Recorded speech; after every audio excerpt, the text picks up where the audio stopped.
Dear students, in the previous modules, we explored the center of mass of the system where the point masses are located at specific points along a line or in a plane. Now, situation इस तरह से भी हो सकती है कि जो आपके masses हैं वो continuously spread हो throughout the flat region. इस flat region को हम 2 dimensional consider कर रहे हैं क्योंकि इसकी जो thickness होती है वो negligible होती है. तो ये जो मॉड्यूल है और इसके आने वाले मॉड्यूल में मैं चाहूँगा कि ये दोनों आप एक साथ देखें, क्योंकि इस मॉड्यूल में हम उस रीजन का जो टोटल मास है वो फाइंड आउट करेंगे और नेक्स्ट जो मॉड्यूल है उसमें हम सेंटर ऑफ मास को डिस्कस करेंगे बाय फाइंडिंग द मोमेंट्स। अच्छा, ये जो 2 डायमेंशनल रीजन है ये लैमिना इसको हम कहते हैं।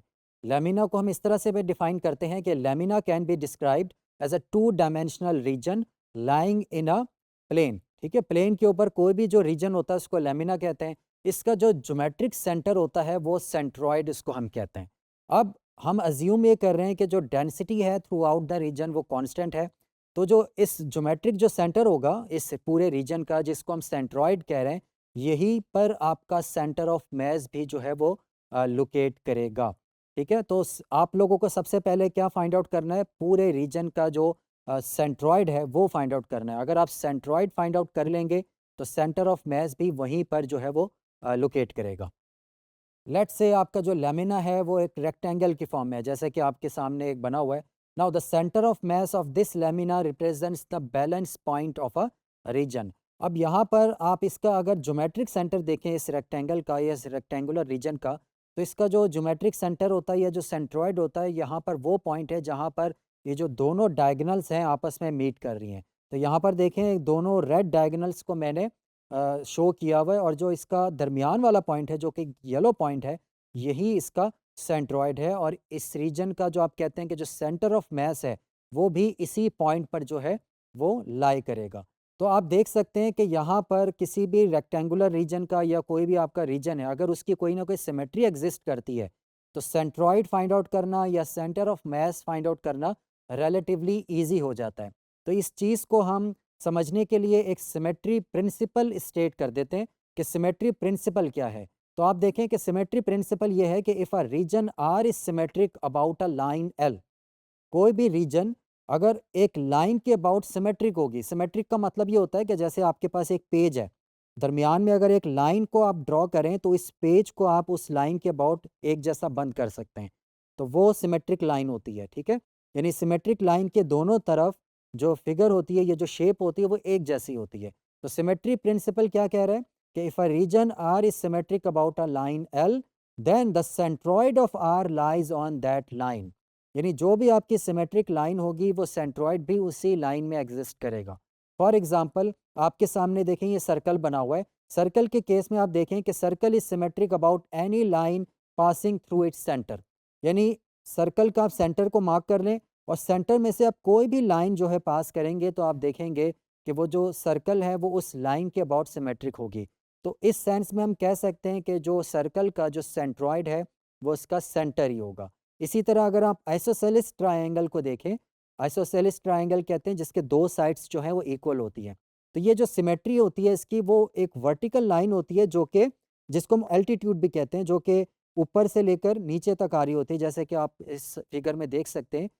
जो ये वर्टिकल लाइन है this is the symmetric line और हमारा जो सेंट्रॉइड होगा वो इसी लाइन में जो है वो लाई कर रहा होगा। नाउ लेट्स से हमारे पास एक रीजन है between the F of x and the x axis. ठीक है, एफ ऑफ एक्स आपकी ऊपर वाली कर्व है जैसे कि आप इस फिगर में देख सकते हैं, और आपका जो क्लोज्ड इंटरवल है वो ए से लेकर बी तक है, और यहाँ पर हमारे पास कैपिटल आर जो है इसका ये रीजन है।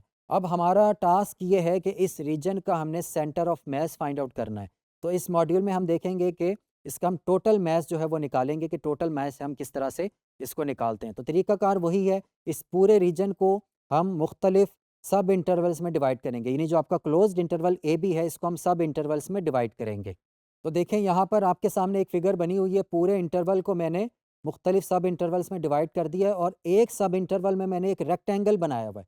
ये जो रेक्टेंगल आपको नज़र आ रहा है ये आइथ सब इंटरवल में बना हुआ है। ठीक है, यानी इसका जो क्लोज पॉइंट्स हैं यानी क्लोज्ड इंटरवल के जो पॉइंट्स हैं वो है एक्स आई माइनस वन कॉमा एक्स आई, और इसमें हमने एक थिन रेक्टेंगल जो है ड्रॉ कर लिया है, और इस थिन रेक्टेंगल के अंदर मैंने एक दरमियान में या यहाँ पर एक पॉइंट लिया हुआ है which is the middle point of the closed सब interval which is x i star. ठीक है, ये xi स्टार है जो कि इन दोनों का एवरेज है, और यहाँ पर जो इसका सेंट्रॉइड होगा इस रेक्टेंगल का वो ये वाला पॉइंट होगा, ठीक है। और इस पॉइंट पर जो फंक्शन की वैल्यू होगी, हाइट क्या होगी, 1/2 एफ ऑफ एक्स आई। तो ये वाला जो पॉइंट है ये 1/2 एक्स आई स्टार है, और ये बेसिकली सेंट्रॉइड को शो कर रहा है। जाहिर है सेंट्रॉइड जो है वो रेक्टेंगल के दरमियान में कहीं ना कहीं आएगा, तो इसके जो कोऑर्डिनेट्स होंगे वो क्या है, सेंट्रॉइड जो है उसके कोऑर्डिनेट्स होंगे x i star comma 1/2 F of x i star.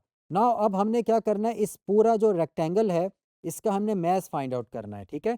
तो मैस हम किस तरह से फाइंड आउट करते हैं, मैस हम फाइंड आउट करते हैं by multiplying the density by area, यानी कि डेंसिटी को अगर आप एरिया से मल्टीप्लाई कर देंगे, रेक्टेंगल की डेंसिटी को एरिया से मल्टीप्लाई करें तो आपके पास उसका उस रेक्टेंगल का मैस आ जाएगा। तो डेंसिटी क्योंकि हमने कांस्टेंट अज्यूम किया हुआ है विच इज़ रो, और जो उस रेक्टेंगल का जो हमने प्रीवियस स्लाइड में देखा था उसका जो एरिया है वो है F of x i star, यानी एक्स आई स्टार के ऊपर जो उसकी हाइट है रेक्टेंगल की वो F of x i star है, और उसकी विड्थ कितनी है रेक्टेंगल की, डेल्टा एक्स है। तो F of x i star delta x को रो से जब आप मल्टीप्लाई करेंगे तो उस आइथ रेक्टेंगल का मैस फाइंड आउट हो जाएगा विच इज़ एम आई। अब इस रेक्टेंगल, ये तो एक रेक्टेंगल है, इस तरह के आपके पास एन रेक्टेंगल्स होंगे, सो उन तमाम को आप जब सम करेंगे तो आपके पास जो टोटल मैस आएगा उस पूरे रीजन का वो बराबर होगा sigma i from 1 to n रो f of x i star delta x. Now this is the Riemann sum. इस रीमान सम के अंदर जब आप लिमिट अप्लाई करेंगे n अप्रोचेस टू इन्फिनिटी, तो ये जो सिग्मा नोटेशन है ये डेफिनेट इंटीग्रल में कन्वर्ट हो जाएगा। तो इस तरह से आप देख सकते हैं कि जो आपका रीजन है उसका जो टोटल मैस है वो किसके बराबर आया, रो integral a to b f of x d x. तो इसके आने वाले मॉड्यूल में हम देखेंगे कि जो मूवमेंट्स है उस लैमिना का, जो हमारा रीजन है उसका हमने उस लैमिना का टोटल मैस तो फाइंड आउट कर लिया है, लेकिन अब हमने इनका मूवमेंट्स फाइंड आउट करने इस पूरे रीजन का about X axis and about Y axis, वो हम इसके आने वाले मॉड्यूल में देखेंगे।